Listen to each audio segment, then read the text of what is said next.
Guía del autoestopista galáctico, capítulo 1. La casa se alzaba en un pequeño promontorio, justo en las afueras del pueblo. Estaba sola y daba a una ancha extensión cultivable de la campiña occidental. No era una casa admirable en sentido alguno, tenía unos 30 años de antigüedad. Era achaparrada, más bien cuadrada, de ladrillo, con 4 ventanas en la fachada delantera y de tamaño y proporciones que conseguían ser bastante desagradables a la vista. La única persona para quien la casa resultaba en cierto modo especial era Arthur Dent, y ello solo porque daba la casualidad de que era el único que vivía en ella. La había habitado durante 3 años desde que se mudó de Londres, donde se irritaba y se ponía nervioso. También tenía unos 30 años, era alto, moreno y nunca se sentía enteramente a gusto consigo mismo. Lo que más solía preocuparle era el hecho de que la gente le preguntara siempre por qué tenía un aspecto tan preocupado. Trabajaba en la emisora local de radio y solía decir a sus amigos que su actividad era mucho más interesante de lo que ellos probablemente pensaban. El miércoles por la noche había llovido mucho y el camino estaba húmedo y embarrado, pero el jueves por la mañana había un sol claro y brillante que, según iba a resultar, lucía sobre la casa de Arthur Dent por última vez. Aún no se le había comunicado a Arthur en forma de vida que el ayuntamiento quería derribarla para construir en su lugar una vía de circunvalación. A las 8 de la mañana de aquel jueves, Arthur no se encontraba muy bien. Se despertó con los ojos turbios, se levantó, deambuló agotado por la habitación, abrió una ventana, vio un bulldozer, encontró las zapatillas y dando un traspié se encaminó al baño para lavarse. Pasta de dientes en el cepillo. Ya. A frotar. Espejo para afeitarse. Apuntaba al cielo. Lo acopló. Durante un momento el espejo reflejó otro bulldozer por la ventana del baño. Convenientemente ajustado, reflejó la encrespada barba de Arthur.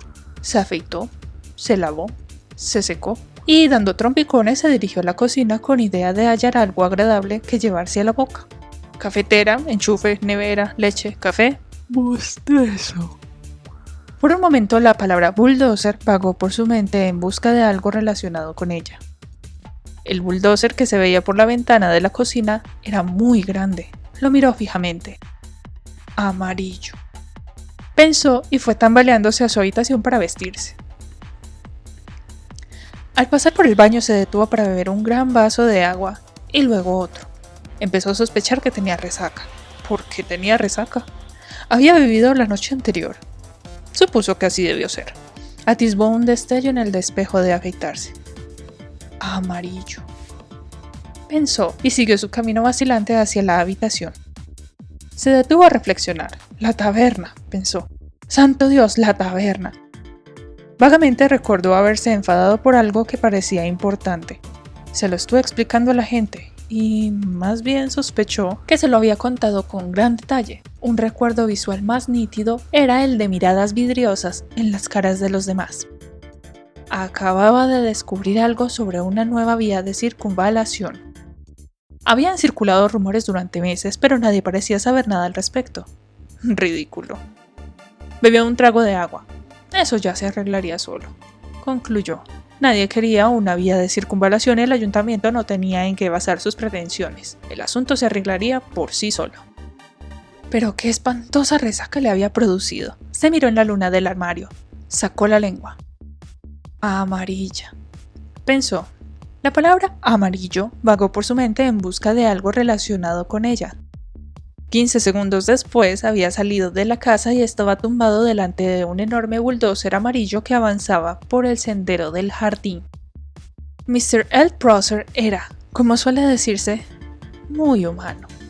En otras palabras, era un organismo basado en carbono, bípedo y descendiente del mono.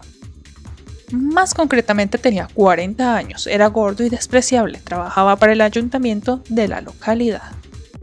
Cosa bastante curiosa, aunque él lo ignoraba, era que descendía por línea masculina directa de Genghis Khan. Si bien las generaciones intermedias y la mezcla de razas habían escamoteado sus genes de tal manera que no poseía rasgos mongoloides visibles, los únicos vestigios que aún conservaba Mr. L. Prosser de su poderoso antepasado era una pronunciada corpulencia en torno a la barriga y cierta predilección hacia pequeños gorros de piel. De ningún modo era un gran guerrero, en realidad era un hombre nervioso y preocupado. Aquel día estaba especialmente nervioso y preocupado porque se había topado con una dificultad grave en su trabajo que consistía en quitar de en medio la casa de Arthur Dent antes de que acabara el día. «Vamos, Mr. Dent», dijo, «usted sabe que no puede ganar. No puede estar tumbado delante del bulldozer de forma indefinida». Intentó dar un brillo fiero a su mirada, pero sus ojos no le respondieron. Arthur siguió tumbado en el suelo y le lanzó una réplica desconcertante. «Juego», dijo. «Ya veremos quién se achanta antes». «Me temo que tendrá que aceptarlo», repuso Mr. Prosser, empuñando su gorro de piel y colocándoselo del revés en la coronilla. «Esta vía de circunvalación debe construirse y se construirá. Es la primera noticia que tengo», afirmó Arthur. «¿Por qué tiene que construirse?» Mr. Prosser agitó un dedo durante un rato delante de Arthur, luego dejó de hacerlo y lo retiró. «¿Qué quiere decir con eso de que por qué tiene que construirse?», le preguntó a su vez. «Se trata de una vía de circunvalación, y hay que construir vías de circunvalación». Las vías de circunvalación son artificios que permiten a ciertas personas pasar con mucha rapidez de un punto A un punto B, mientras que otras avanzan a mucha velocidad desde el punto B al punto A. La gente que vive en un punto C, justo en medio de los otros dos, suele preguntarse con frecuencia por la gran importancia que debe tener el punto A para que tenga tanta gente del punto B. La gente que vive en un punto C, justo en medio de los otros dos, suele preguntarse con frecuencia por la gran importancia que debe tener el punto A para que tanta gente del punto B tenga tantas ganas de ir allá. ¿Y qué interés tan grande tiene el punto B para que tanta gente del punto A sienta tantos deseos de acudir a él? A menudo ansían que las personas descubran de una vez para siempre el lugar donde quieren quedarse.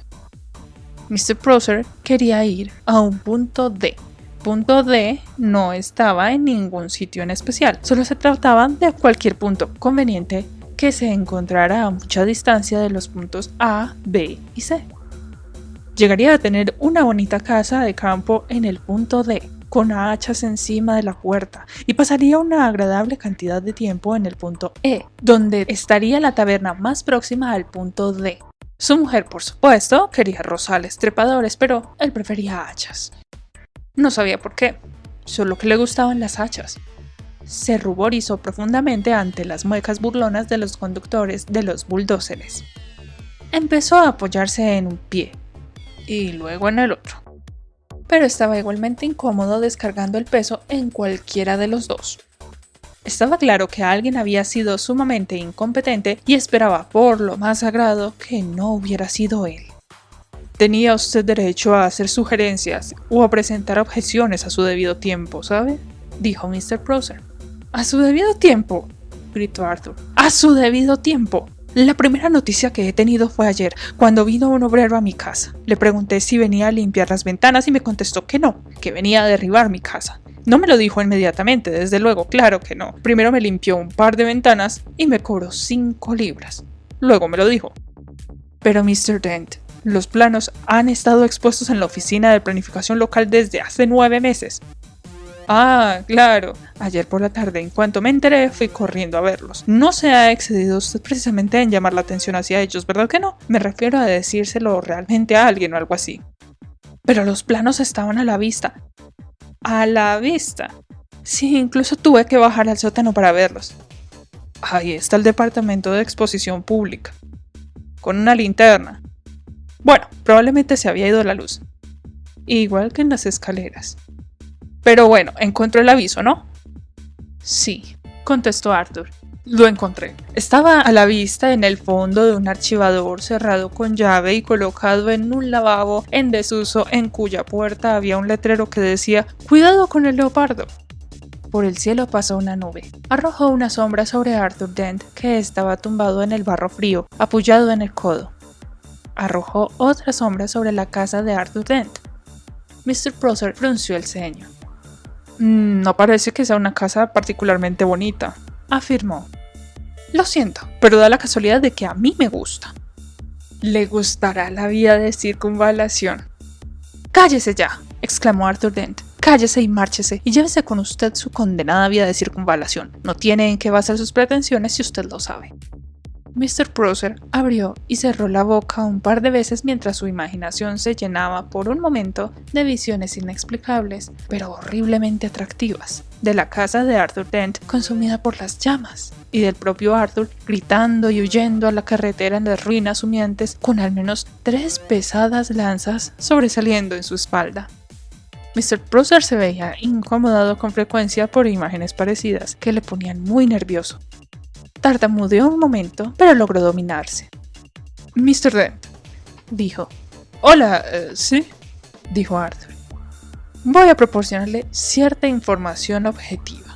¿Tiene alguna idea del daño que sufrirá ese bulldozer si yo permitiera que simplemente le pasara a usted por encima?» «¿Cuánto?», inquirió Arthur. «Ninguno en absoluto», respondió Mr. Prosser, apartándose nervioso y frenético preguntándose por qué le invadían el cerebro 1000 jinetes greñudos que no dejaban de aullar. Por una coincidencia curiosa, ninguno en absoluto era exactamente el recelo que el descendiente de los simios, llamado Arthur Dent, abrigaba de que uno de sus amigos más íntimos no descendiera de un mono, sino que en realidad procediese de un pequeño planeta próximo a Betelgeuse, y no de Guildford, como él afirmaba. Eso jamás lo había sospechado Arthur Dent. Su amigo había llegado por primera vez a la Tierra unos 15 años antes y había trabajado mucho para adaptarse a la sociedad terrestre y con cierto éxito habría que añadir. Por ejemplo, se había pasado esos 15 años fingiendo ser un actor sin trabajo, cosa bastante verosímil. Pero por descuido había cometido un error al quedarse un poco corto en sus investigaciones preparatorias. La información que había obtenido le llevó a escoger el nombre de Fort Prefect en la creencia de que era muy poco llamativo. No era exageradamente alto y sus facciones podían ser impresionantes, pero no muy atractivas. Tenía el pelo rojo y fuerte y se lo peinaba hacia atrás desde las sienes. Parecía que le habían estirado la piel desde la nariz hacia atrás. Había algo raro en su aspecto, pero resultaba difícil determinar qué era.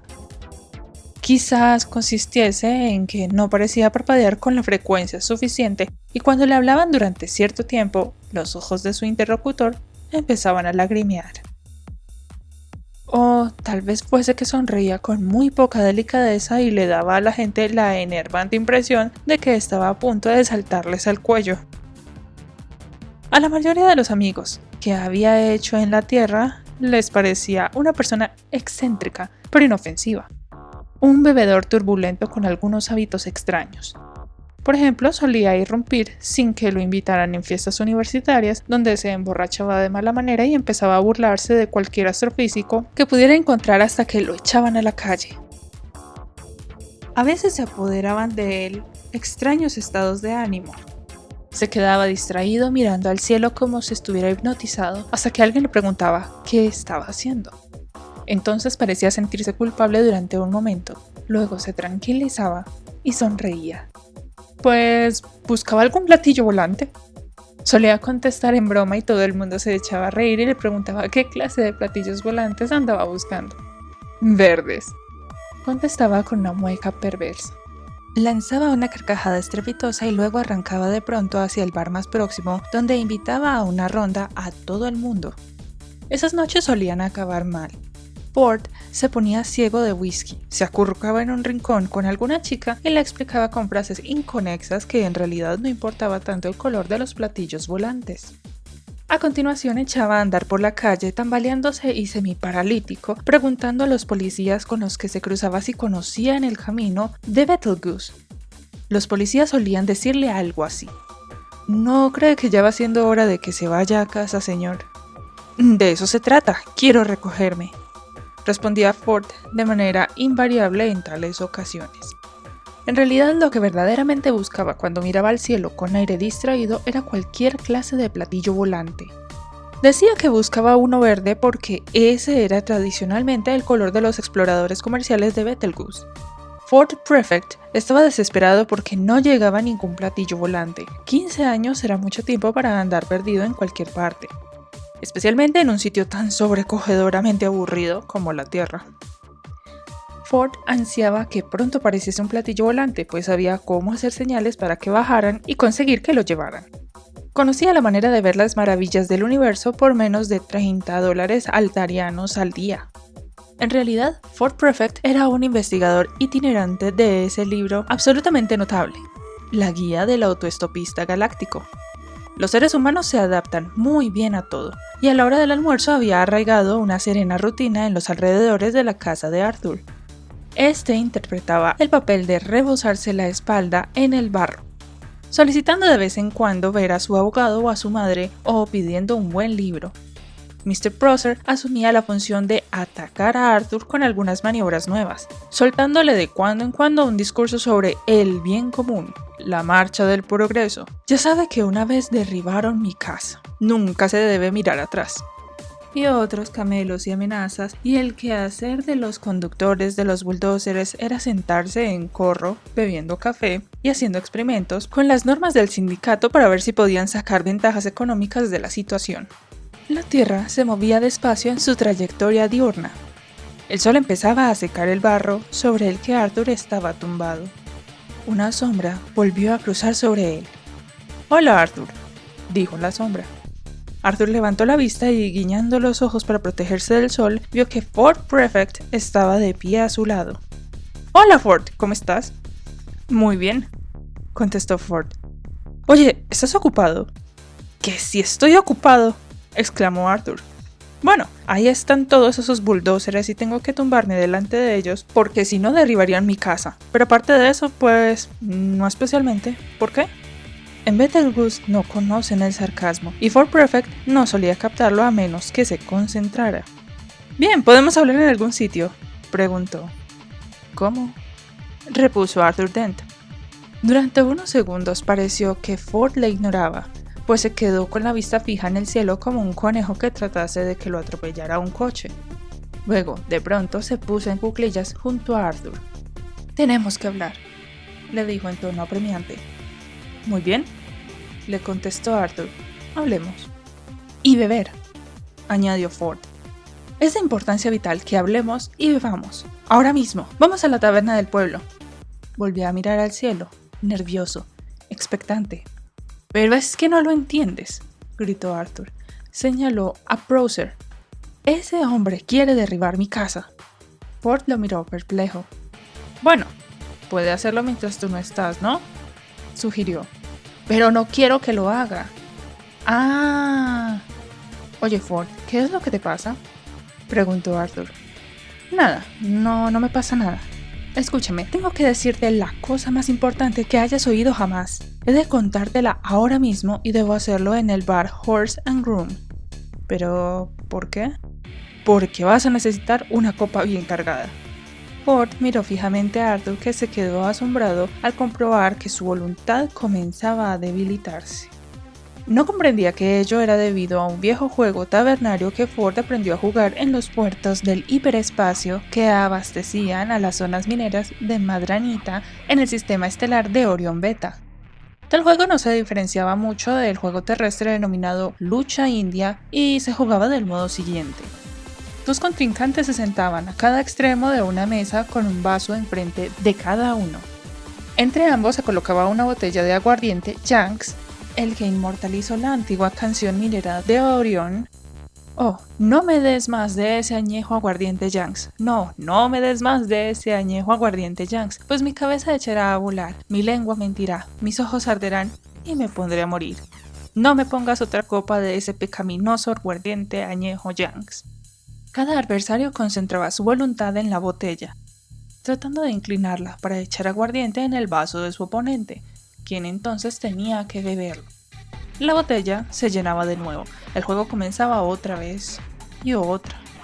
Una vez que se empezaba a perder, lo más probable es que se siguiera perdiendo, porque uno de los efectos del aguardiente Yanks es el debilitamiento de las facultades telequinéticas. En cuanto se consumía una cantidad establecida de antemano, el perdedor debía pagar una prenda, que normalmente era obscenamente biológica. A Ford Prefect le gustaba perder. Ford miraba fijamente a Arthur, quien empezó a pensar que, después de todo, tal vez quisiera ir al Horse and Groom. «¿Y qué hay de mi casa?», preguntó en tono quejumbroso. Ford miró a Mr. Prosser y de pronto se le ocurrió una idea atroz. ¿Quiere derribar tu casa? Sí, quiere construir y no puede hacerlo porque estás tumbado delante de su bulldozer. Sí, y estoy seguro de que podremos llegar a un acuerdo, afirmó Ford y añadió gritando. Disculpe, usted. Mr. Prosser, que estaba discutiendo con un portavoz de los conductores de los bulldozers sobre si Arthur Dent constituía o no un caso patológico y, en caso afirmativo, cuánto deberían cobrar ellos, miró en torno suyo. Quedó sorprendido y se alarmó un tanto al ver que Arthur tenía compañía. Sí, ¿hola?, contestó. Ya ha entrado Mr. Dent en razón. Podemos suponer de momento, le respondió Ford, que no lo ha hecho. ¿Y bien?, suspiró Mr. Prosser. Y podemos suponer también, prosiguió Ford, que va a pasarse aquí todo el día. ¿Y qué? Y que todos sus hombres van a quedarse aquí todo el día sin hacer nada. Pudiera ser. Bueno, pues si en cualquier caso usted se ha resignado a no hacer nada, no necesita realmente que Arthur esté aquí tumbado todo el tiempo, ¿verdad? ¿Cómo? No necesita, repitió pacientemente Ford, realmente que se quede aquí. Mr. Prosser lo pensó. Pues no, de esa manera, dijo. No lo necesito exactamente.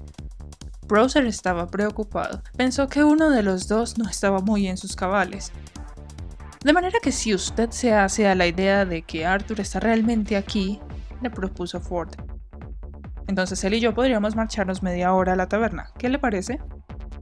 Mr. Prosser pensó que le parecía una absoluta majadería. Me parece muy razonable, dijo en tono tranquilizador, preguntándose a quién trataba de tranquilizar. Y si después usted quiere echarse un chispazo al coleto, le dijo Ford, nosotros podríamos sustituirle. Muchísimas gracias, repuso Mr. Prosser, que ya no sabía cómo seguir el juego. Muchísimas gracias, sí, es muy amable. Frunció el ceño, sonrió, trató de hacer las dos cosas a la vez. No lo consiguió. Agarró su gorro de piel caprichosamente, se lo colocó del revés en la coronilla. Solo podía suponer que había ganado. De modo que, prosiguió Ford Prefect, si hace el favor de acercarse y tumbarse en el suelo... ¿Cómo?, inquirió Mr. Prosser. Ah, lo siento, se disculpó Ford. Tal vez no me haya explicado con claridad suficiente. Alguien tiene que tumbarse delante de los bulldozers, ¿no es así? Si no, no habría nada que les impidiese derribar la casa de Mr. Dent, ¿verdad? ¿Cómo?, repitió Mr. Prosser. Es muy sencillo, explicó Ford. Mi cliente, Mr. Dent, afirma que se levantará del barro con la única condición de que usted venga a ocupar su puesto. ¿Qué estás diciendo?, le preguntó Arthur, pero Ford le dio con el pie para que guardara silencio. ¿Qué hará usted?, preguntó Prosser, deletreando para sí aquella idea nueva. ¿Que vaya a tumbarme ahí? Sí. ¿Delante del bulldozer? Sí. ¿En el puesto de Mr. Dent? Sí. ¿En el barro? En el barro, tal cual dice usted. En cuanto Mr. Prosser comprendió que, después de todo, iba a ser el verdadero perdedor, fue como si se quitara un peso de los hombros. Eso se parecía más a las cosas del mundo que él conocía. Exhaló con un suspiro. A cambio de lo cual se llevará usted a Mr. Dent a la taberna. Eso es, dijo Ford. Eso es exactamente. Mr. Prosser dio unos pasos nerviosos hacia adelante y se detuvo. ¿Prometido?, preguntó. Prometido, contestó Ford, y se devolvió hacia Arthur. Vamos, le dijo, levántate y deja que se tumbe este señor. Arthur se puso de pie con la sensación de que estaba soñando. Ford hizo una seña a Prosser que, con expresión triste y maneras torpes, se sentó en el barro. Sintió que toda su vida era una especie de sueño, preguntándose a quién pertenecería dicho sueño y si lo estaría pasando bien. El barro le envolvió el trasero y los brazos y penetró en sus zapatos. Ford le lanzó una mirada severa. Y nada de derribar a escondidas la casa de Mr. Dent mientras él está afuera. ¿Entendido?, le dijo. Ni siquiera he empezado a especular, gruñó Mr. Prowser tendiéndose de espaldas, con la más mínima posibilidad de que esa idea se me pase por la cabeza. Vio acercarse al representante sindical de los conductores de los bulldozers, dejó caer la cabeza y cerró los ojos. Trataba de poner en orden sus pensamientos para demostrar que él no constituía un caso patológico. Aunque no estaba muy seguro porque le parecía tener la cabeza llena de ruidos, de caballos, de humo, del hedor de la sangre. Esto le ocurría siempre que se sentía confundido o desdichado, y nunca se lo había podido explicar a sí mismo. En una alta dimensión de la que nada conocemos, el poderoso Khan aulló de rabia, pero Mr. Prowser solo se quejó y sufrió un leve temblor. Empezó a sentir un escozor húmedo detrás de los párpados. Errores burocráticos, hombres furiosos tendidos en el barro, desconocidos incomprensibles infligiendo humillaciones inexplicables, y un extraño ejército de jinetes que se reían de él dentro de su cabeza. Vaya día, vaya día. Ford sabía que no importaba lo más mínimo que derribaran o no la casa de Arthur. Arthur seguía muy preocupado. ¿Pero podemos confiar en él?, preguntó. Yo confío en él hasta que la tierra se acabe, le contestó Ford. ¿Ah, sí?, repuso Arthur. ¿Y cuánto tardará eso? Unos 12 minutos, sentenció Ford. Vamos, necesito un trago.